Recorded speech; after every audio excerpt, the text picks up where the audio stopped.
This is the Business Storytelling Show with Christoph Trapp. Name a top 20 storytelling podcast and a top 5% podcast globally. Christoph chats with thought leaders and experts to share tips and tricks that can help you tell your company's stories better to drive business results. Available wherever you listen to podcasts, live streamed on major social media channels, and part of the DB&A television network. Available on most U.S. television sets and streaming on Roku and Amazon Fire. Here's Christoph with today's episode. Let's go. Wow, my friends. Episode 592. That's a lot of guests, over 500 guests. I think the first 30 episodes or so, we didn't have any guests on. It was just me blabbing, walking around a track and talking about different things as I was learning what to do. You know what I didn't do at that time? I didn't really talk to anybody. I just created content. But what we do know today is that you should talk to people. You should talk to your customers. You should talk to people that you're trying to reach and what they're trying to accomplish. And that's super important.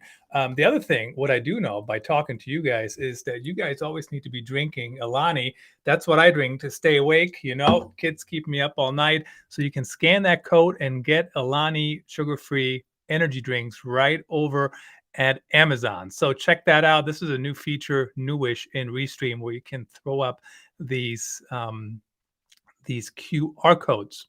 But today I'm talking to Lori Highby. She's the CEO and founder of Keystone Click, and she has some opinions on what should we do when it comes to customer research to inform our content strategy. And I'm sure she's the first one to tell me that don't just create content, Christoph. Talk to the people you're trying to reach, see what they care about, and adjust your content from there. That's really a difficult thing sometimes to think about. When I grew up in the news business, one person would call and complain, and now all of a sudden that one person became the deciding factor. That's not necessarily right either. So let's get Lori on the show here. Welcome, Lori. Nice to see you. Woo, nice to see you too. Thanks for the invite. Excited to excited to be chatting about customer research and content. It's so interesting to me because, people still say, especially content tiers, oh, we know our audience. We know what to talk about. We know we've done this for 30 years, 20 years, whatever, 5 years, makes no difference how old they are. People always say that. But tell us about, what do you mean when we talk about customer research, especially for content strategy? Well, I love that you opened up with we know our customers, but the reality is life is changing really fast, and the demands and the needs and the wants of our ideal customers are changing. And even to that point, our ideal customer might be changing because of the shift in needs that are happening. So at the end of the day, we want to make sure that we're creating content that's going to attract, connect, and resonate with that ideal customer. And in order to do that, huge advocate of doing some research first. What's interesting to me too is when you say research. So certainly my day job is at Vox Pop Me, Try Video Research. You can scan that QR code right there if you want to, and do a free trial or free demo or whatever floats your boat. But when you say research, I mean, there's many different levels, right? You can read blogs. Some people think that's research. I don't think that's necessarily research. I think research is when you talk to people, when you get their opinions, also when you look at their behavior, right? How long are people sticking around on this podcast? Yep. When do they leave? What is your definition of when it comes to customer research? What should we focus on as content strategists? I mean, I would say the more that you can go direct to the source, the better data you're going to have to work with. So, one of the things that we like to do with our clients is have them identify and get really clear on who that ideal customer is by first looking at their current customer base and who is it that you love working with. Who is it that is a true profitable relationship that you and have a conversation with them, or engage a third party to have a conversation with them to better understand why did they decide to work with you? What is the pain that you are ultimately solving for them? I think that's a big mistake that a lot of companies make, is that they focus on the solution in their messaging and put less emphasis on the pain. When you think about how people are searching or doing their own research to help decide what kind of solution they need, they start with that problem. They go to Google, they ask their network on social media channels, how do I solve this problem? Or does anyone have a recommendation for X? Or what do you recommend between Y and Z? So oftentimes people are searching based on the pain.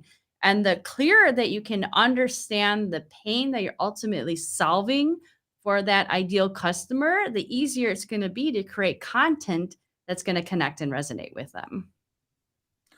I mean, I can't disagree with you at all on that. And just as a friendly reminder, instead of Alani, I'm also, in addition, drink this water right here. Maybe that's my German heritage.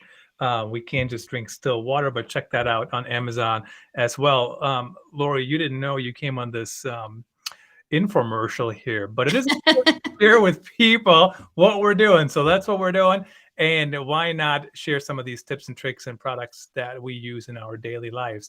Now, when it comes to deciding what the pain points are, and I'm just like, how do you actually go about deciding what the pain points are? I'm just thinking about some of the things you were talking about. When I think about my pain points, sometimes I don't even know it's a pain point until I see something, or I'm like, I wonder if there's a better way to do that, right? I wonder if there is another way to do it. So how do you figure out what the pain points are? Like, what kind of questions should you ask to get good answers, I guess? Sure. It's gonna differ based on, what is the solution that you're offering, if it's a product or a service, or maybe it's not either of those, and it's more you have an ask related to like making a donation or participating in an organization of some sort. But really it's figuring out what that root cause is and peeling back the onion is how I like to phrase it. Instead of for example, looking at our service offerings, like someone needs a new website and they're not necessarily looking for, they need a new website. Sometimes they are because they know what that solution is that they're seeking. But sometimes the pain is, how do I get new customers to my business? Or how do I increase sales? So it's just peeling back that onion and asking, what is that primary issue that you're trying to solve, and asking deeper and deeper questions. And so there isn't a specific question to ask because it's going to vary dependent on what it is your offering is. But it's keep asking why. Act like you're a 3-year old. Like, why do you do this? Why is this happening? And how did you get to this point? But if you think about the bigger picture customer journey at the end of the day, and this is data actually conducted by Google. Any Most people are starting their search to find a solution when they may not even realize that they're seeking this solution. It starts at that root cause of that challenge that they're seeking. They're typing into Google really broadly, and I always like to use this example of me buying a vacuum. This was a few years ago, but it's a great example that illustrates this. It's been many years, probably 15 years or so, since I had to buy a new vacuum. I didn't know what kind of vacuums were available. I just knew that mine was broken. So I just went to Google, what are the best vacuums out there? And my goodness, did I learn that there are tons of options. There's hardwood, there's carpet, there's one made for picking up pet hair. There's ones that also wash and clean up all, there's lots of options. There's the robot vacuum. So the next stage of that journey was then weighing and comparing the options that are available. So do I buy a multi-purpose one, or do I one that works on stairs, or do I buy one that has attachments for cleaning up pet hair? Lots of options, and researching and comparing those options was the next phase of that journey. And that again is part of that content strategy, is helping people understand what the pros and cons and the options are.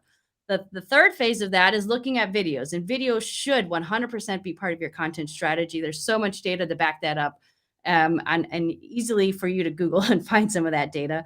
But a lot of that decision-making process is they want to see it to understand that decision-making process further. And whenever there's some sort of video proof to help tell that story or visually showcase that the solution, guiding them to make that decision-making process, that's going to help with that buying decision-making process. The next stage then is reading the other experiences that other people have had with that solution that you have, with your product, with your service, or whatever that request is. So that's why like Google reviews are really important for your business, or any sort, if you have industry specific review channel. It's really good to have reviews. So part of your content strategy should one be trying to achieve and collect as many positive reviews, because we all know people go out of their way to write a negative review. Unfortunately, they don't necessarily do that to write a positive review. So a good strategy is to ask your customers that you know are satisfied with your offering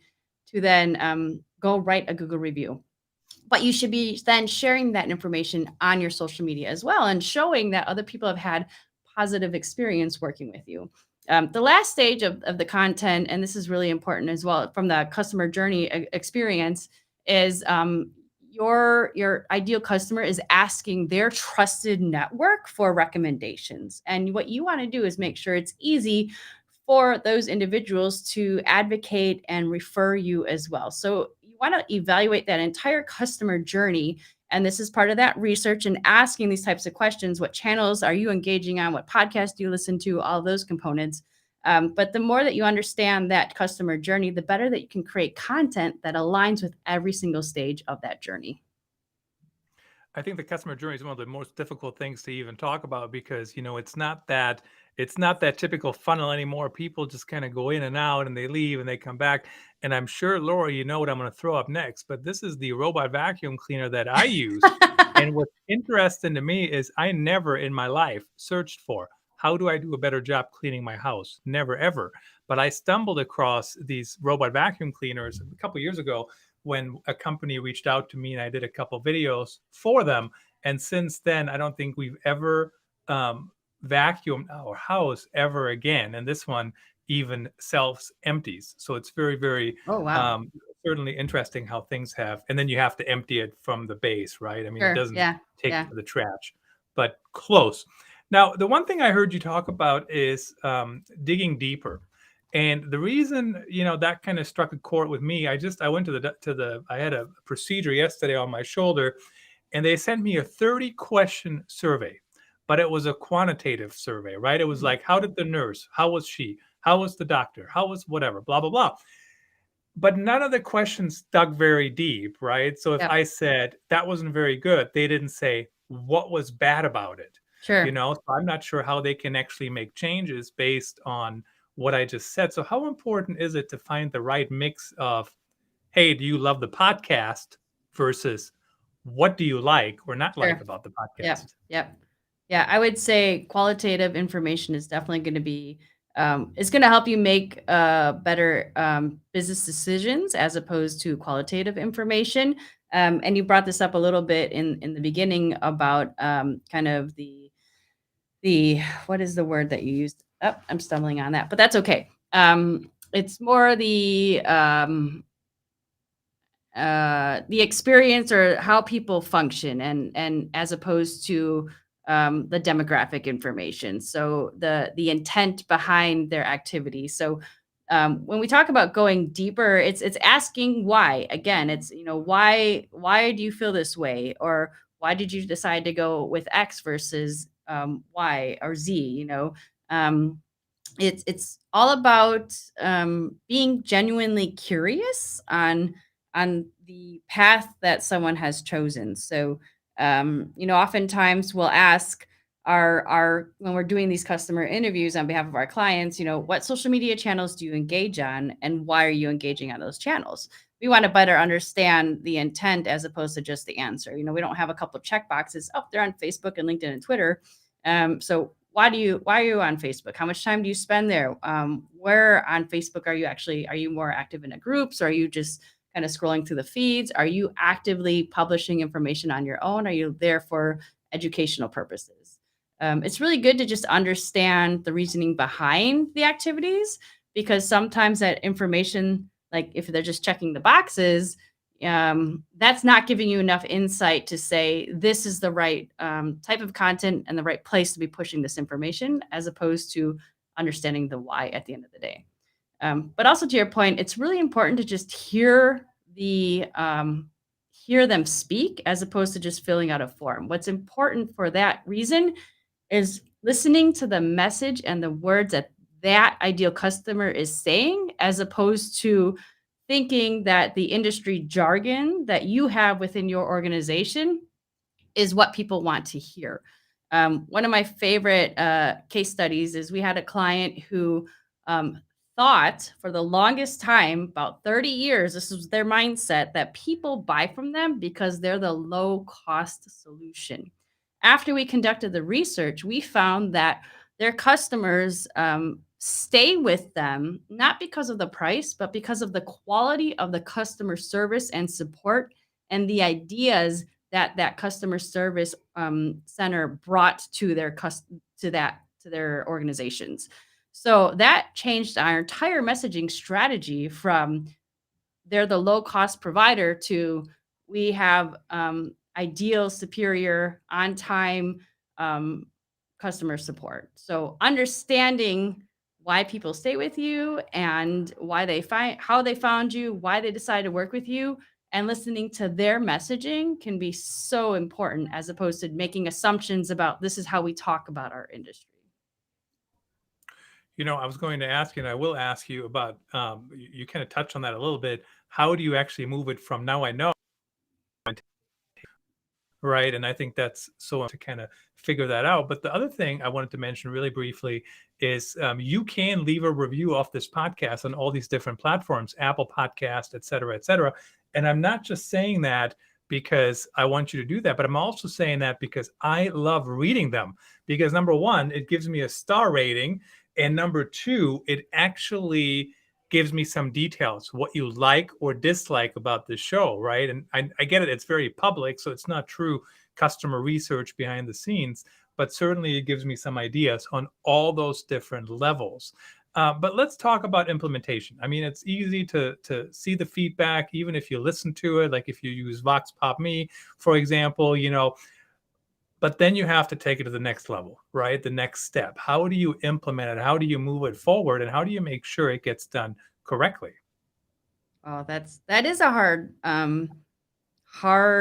needle to move, and that's why I guess companies like mine exist because a lot of companies are really good at what they do and they don't necessarily have the resources or understand the best practices to the full implementation. But I would start with building out a message map, and that's based on your research that says these are the primary components that we have to make sure are always communicated regardless of the type of medium we're pushing this message out, what channel it is, and that could be about, 12 to 15 different buckets of information. But you should also have we do not use these type of these types of words. We do not say this type of thing. So it's good to have this is what we talk about, but also this is what we do not say because you don't want to be confusing to your audience. And then mapping out a content calendar that really says these are the channels we're communicating on. This is the type of content. Is it video? Is it an image? Is it text, a blog? Is it an email? And then the frequency in which you're publishing that information on those channels. And then the overarching theme. So what is, from that message map bucket, are you talking about a product and the pain that is associated with the solution that you have for that product? Or are you sharing a testimonial? So one thing you want to look at alongside that content calendar is what stage of that customer journey that content aligns with. So there's a lot of planning and organizing, but it's really important to do that so that your content that you're publishing, regardless of what channel it's on, actually serves a purpose. And that's one thing that I put a lot of emphasis on with our clients. And anytime I do any sort of speaking like this, is are you publishing information just to get something out there? Or is there a true intent and purpose behind it? So you want to make sure you're creating content that serves a purpose. It has a spot in the customer journey and it's adding value to your audience. And the other thing you want to think about with a content creation is making sure you're creating content that has a long shelf life. So you want to minimize that time sensitive information. Yeah, you can definitely post that, hey, I was on this show or I'm speaking here, we're launching a new product. But you want that to be roughly, I would say 10 to 15% of your content strategy. The bulk of your content should be the long shelf life. This is valid information 3 years ago. It's valid today. It's going to be valid for another few years in the future so that you can repurpose and reuse that information. There's no rule that says, you publish something once on social media, you can never publish it again. You definitely want to reuse and I like to say recycle or upcycle that information and put today's new spin on it. But you're going to get more legs, and that's going to create some efficiency in your overall content strategy. Yeah, it's just interesting to me. Like, I mean, I grew up in newspapers, obviously, and that was the case, once and it's out there. But now, of course, in with the content marketing I do, I mean, there's some days I spend more time updating existing articles to get them Mhm. ranked for something else or repurpose them for social media or whatever it might be. But that's a very different, very new thing that you had to learn as a content person, especially if you grew up in journalism, where you learn how to tell stories, but you don't necessarily learn how to some of those things work. So how do you find the right balance between the strategic part and then the implementation? I'll give you an example, especially when it comes to TikTok and Instagram. I just love to hop on trends. If this trend works for my company, I will just do it. I'm not going to Sure. go and have a committee meeting whether or not that song is the favorite song of everybody in the room. We're just going to go do it and see if it works, right? But then some things, if you're doing like a podcast interview and you're going to do a 4,000 word article or whatever, right? Like you got to plan a little bit more. You shouldn't just sit down and go, oh, let's write this long article without any idea what we're going to talk about. So how do you find that right mix of, let's call it effort, right mix of effort when it comes to content creation? Yeah, I would say that that would fall under the bucket of the time sensitive information. So trends, and you just have a plan that says, okay, 10-15% of our time to create content will be related to the time sensitive or the trends. And you're just kind of going to wing it, but making sure that the bulk of your content strategy is indeed planned content that is ultimately adding value. It's gonna connect and resonate with that ideal customer that you're trying to get in front of. It sounds so much easier than it is because you have to find the right mix and the right I mean, you also got to kind of find the right people, right? Because if you have people that are just doing like this is exactly how you have to do it and you can't necessarily, try different things, that's not always the right way to do it either. What other things should people consider as they are trying to talk to more customers? What are the best strategies in your opinion to find those people even? Great question. Influencers are a really popular way to connect with an audience that you're trying to get in front of. So if someone already has an established audience, so for example, you've got a show, you have loyal followers, but I'm coming on to your show, so now my brand, my message is getting introduced to your audience. So if you find someone that's already got the attention of the audience that you're getting in front of, that's a great way to do some audience sharing, because I'm also going to share this show and your message to my audience as well. So identifying and creating those kind of symbiotic partnerships and relationships where you're both advocating for each other can definitely go a long way. Um, and that podcasts, videos, email lists, or even just kind of social media sharing can be extremely beneficial. Yeah, it's absolutely interesting to me. How do you find the people? How do you make sure you get the right opinions? I mentioned that example earlier. If you have one person that calls the newsroom, all of a sudden that person becomes the representative of everyone. But right, but it's one person, and you had 80,000 people reading the article and who didn't call one way or another. And as you mentioned earlier, some people don't leave reviews. I leave reviews most of the time just because it's kind of what I do. But a lot of people only leave reviews if they're really upset or if they're really happy. So everybody in the middle just kind of does their own thing. In the last 90 seconds or so, tell us here who should work with you. How can people find you? What's your perfect client, and how do you partner with them? Yeah, great. Thanks. As a digital marketing agency, a strategic digital marketing agency, we primarily work with B2B companies, helping our clients build brand awareness and generate leads online. We actively target the industrial manufacturing space, but we do have a number of professional services as well that we work with. Best way to connect, KeystoneClick.com is our website, which you've got scrolling at the bottom. Otherwise, I'm fairly active on LinkedIn, so you can connect or follow there. And I share a lot of valuable marketing best practices and tips, along with my own podcast show as well, Social Capital, and a broadcast for manufacturers. And really appreciate you coming on today. Certainly, I hope people take it to heart to not just do. It is so easy just to do, right? Let's produce another show. Let's do another episode. Let's crank out 8 more blog posts, but really digging in and seeing what works and talking to our customers certainly does help. Lori, thanks for joining us today. Really appreciate you making the time. This was great. Thanks for having me on.